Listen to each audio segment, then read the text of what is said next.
Et vous, ça roule? Et vous, ça roule est l'émission dédiée au handicap. Que vous soyez un peu, beaucoup, passionnément ou indifférent à ce sujet, on vous fait le pari de placer quelques infos dans les oreilles pour mieux vivre ensemble. Quelque chose en toi ne tourne pas rond. Un je ne sais quoi qui me laisse tomber. Quelque chose en toi ne tourne pas rond.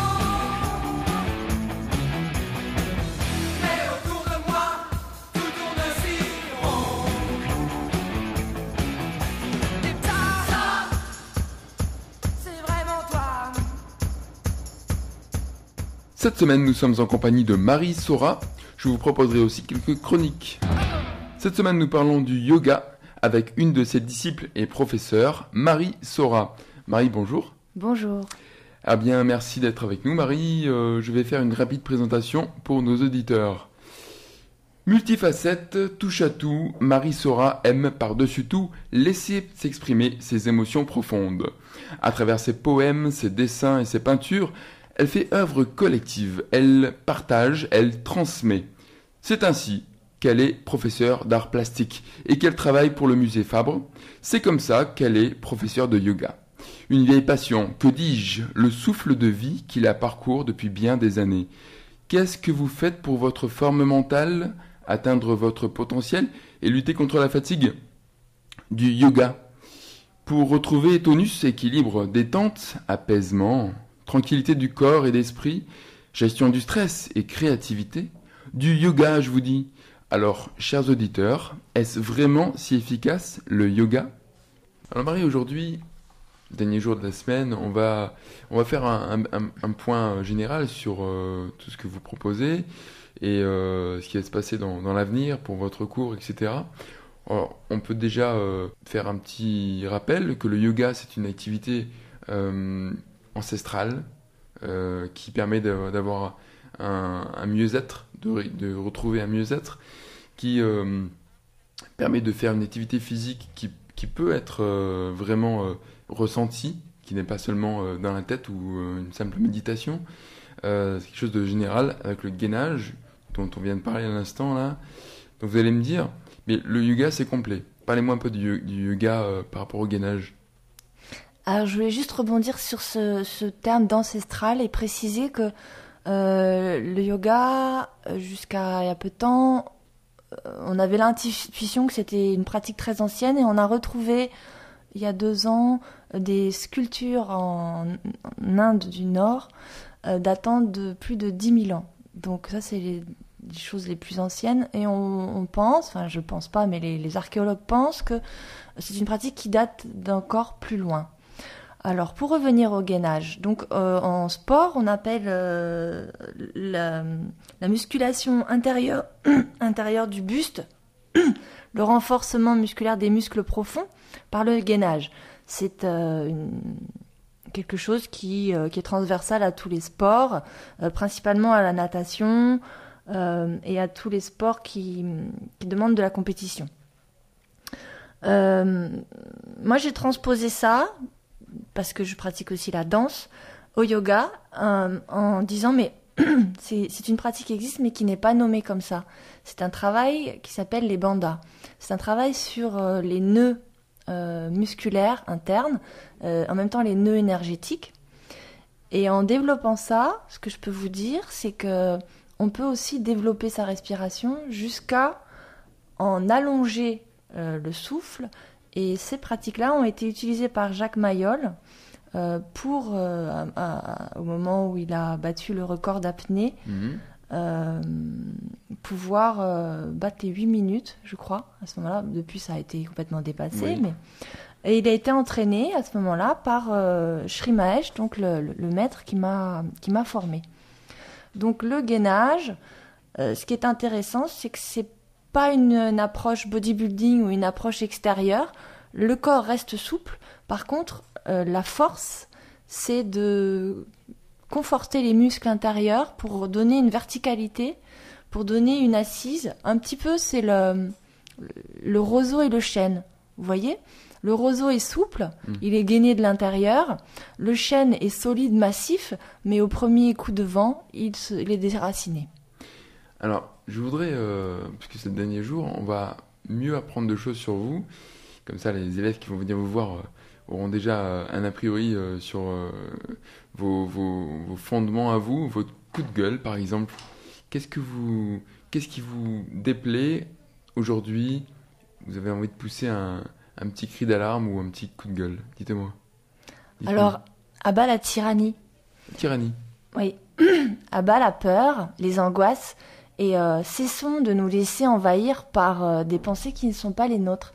La pensée dominante, je la mets pas sur le dos d'un tel ou un tel. Hein. C'est quelque chose qui est un peu global et qu'on peut pas cerner. Et c'est pour ça que c'est d'ailleurs très très pervers. Nous fait croire qu'il faut avoir peur, et qu'il faut avoir peur déjà tout court pour notre avenir, pour nous-mêmes, pour nos enfants. Pour la planète, pour nos salaires, pour manger demain, pour avoir un toit. C'est pas faux, hein. Il y a beaucoup de gens qui sont exclus, mais c'est pas en ayant peur et en agissant sous cette menace qu'on va pouvoir dépasser quelque chose. D'accord.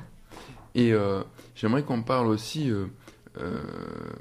donc dans vos cours, aujourd'hui, on a expliqué hier en particulier comment ça fonctionnait et quels étaient les jours de disponibilité pour prendre du temps pour soi.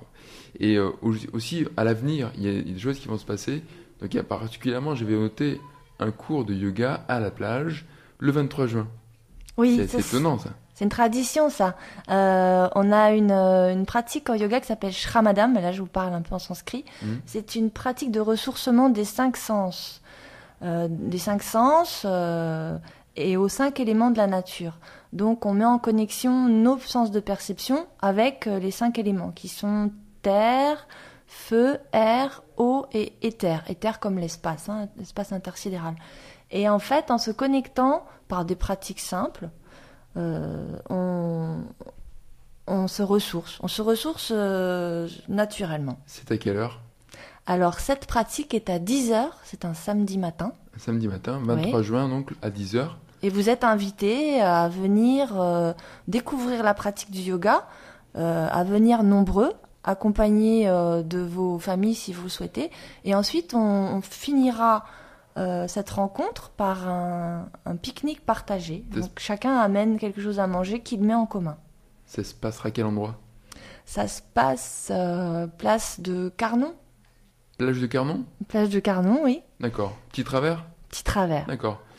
Alors, les projets d'avenir aussi, quels sont-ils? Alors, l'avenir proche, il y a un stage cet été à Bougarache du 26 au 29 juillet. Danse, yoga et équilibre autour des pratiques de tango, de yoga, hatha yoga, massage ayurvédique et nutrition. Toujours à des tarifs pas trop élevés, évidemment? Là, c'est entre 250 et 300 euros pour la pratique, plus la nourriture, plus le logis. Je ne peux pas vous en dire plus, mais par contre, ça sera très vite sur mon site. D'accord. Ensuite, j'aimerais savoir, pour encore mieux connaître un peu vos idées sur les personnes. Aujourd'hui, on a une petite tradition à cette émission, c'est de dire, voilà, quel est l'Oscar 2011, la personne qui est, à vos yeux, la bonne personne. Alors j'ai longuement réfléchi et j'avais envie de couronner un des sages de notre planète. Je pensais à quelqu'un de l'Inde, puis je me suis dit qu'il y avait quelqu'un qui était proche de nous et qui était peut-être remarquable aussi du point de vue de son action. J'ai envie de couronner Václav Havel. Václav Havel qui est décédé le 18 décembre 2011 et qui disait « Chacun peut changer le monde ». Qui était un poète, qui était un homme de théâtre et qui a voué toute sa vie à l'autre, à la politique, et dont Kundera disait qu'il a fait de sa propre vie une œuvre d'art. D'accord. Chacun peut changer le monde. Par de petites actions, en tout cas, on peut changer déjà son propre petit monde autour de soi, en étant plus heureux, plus agréable et plus doux avec soi-même, avec les autres. Déjà, en plaçant un sourire sur son visage, on est déjà en train de changer le monde. Et le brouillon 2011 ? Alors, le brouillon 2011, il est mort juste le lendemain de notre Václav Havel. C'est Kim Jong-il, dictateur adoré de Corée du Nord, qui est vraiment l'antithèse de Václav Havel et qui est le tableau parfait de la tyrannie. C'est-à-dire que c'est un criminel institutionnel. Un criminel, quelqu'un qui a affamé son pays. On a beaucoup parlé de Mohamed Morah comme d'une personnalité, d'une image de l'horreur. Ouais. Pour moi, c'est rien à côté de Kim Jong-il qui, lui, l'a fait au niveau d'un État. C'est vu tout ça. Merci Marie. Merci et nous arrivons au terme de cette émission. Donc c'est bien passé pour vous ? Merci Grégory, ça s'est très bien passé et j'espère que je vais croiser beaucoup de gens qui auront été nos auditeurs sur mon chemin. À suivre. Je rappelle que pour toute question, les séances de yoga, l'atelier, les réalisations de Marie Sora, on peut les retrouver à l'imprimerie. C'est une salle de bien-être qui se trouve 22 rue Général Lafont, c'est le quartier de la Gare. On peut les retrouver aussi sur www.mariesora.fr et bien sur son portable aussi 06 81 96 35 49. Voilà, merci à Tom, à la technique, ainsi qu'à toute l'équipe de Radio Clapas 93.5. Quant à nous, chers auditeurs, on passe à la suite. La chronique musique. La Joconde blonde est le premier album d'Olivier Ducruy, artiste malvoyant et nouveau venu sur la scène de la chanson française. Cet album, c'est l'univers d'un homme épris d'amour et de liberté. Il est en tournée dans toute la France pour des concerts-conférences de sensibilisation au handicap et à l'accessibilité. Depuis 2001, Olivier Ducruy compose et interprète ses titres. Après une centaine de concerts et une première maquette, il a l'opportunité d'enregistrer un premier disque avec le label Z Productions et les éditions Page. Un album soutenu par la Fondation Banque Populaire, la région Rhône-Alpes et l'ADAMI. Militant pour l'insertion des personnes en déficience visuelle, Olivier crée, afin d'accompagner cet album, un concert-conférence de sensibilisation basé sur son témoignage personnel et sur son expertise de ses outils d'accessibilité numérique. Il s'explique, ma recherche artistique, c'est aussi un moyen de sensibiliser au handicap. C'est le cas lorsque je choisis d'écrire sur ce thème, comme par exemple dans l'une de mes chansons intitulée « Donne-moi des yeux ». Une autre forme de sensibilisation, c'est de conduire mon projet coûte que coûte, aussi exigeant soit-il, en oubliant mon handicap et en le faisant oublier aux autres. Lorsque je suis sur scène, je suis un interprète qui tente de transmettre son énergie et de partager des émotions avec son public. Un côté festif, teinté d'humour, limite provocateur, Olivier nous fait partager sa fascination pour la jante féminine, ainsi ce titre « La Joconde blonde » qui donne son nom à l'album, nous conte les aventures d'une Miss Cata.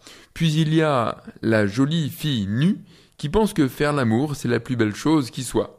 Et dans Le Monde à l'envers, Olivier dénonce avec courage ce fléau du 21e siècle, il veut parler de l'exploitation de l'homme par la femme.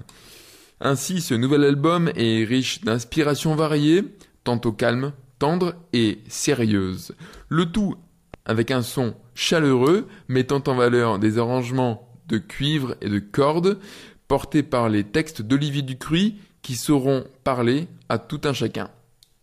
L'album bénéficie d'une écriture en braille sur la couverture.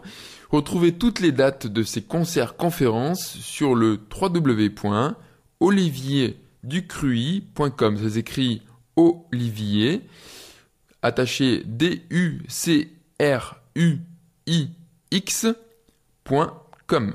olivierducruy.com. C'était Et vous, ça roule ? Une émission proposée par Grégory Dunem. Retrouvez-nous en rediffusion à 13h30 du lundi au vendredi sur Radio Clapas 93.5 ou sur www.radioclapas.fr. À la semaine prochaine.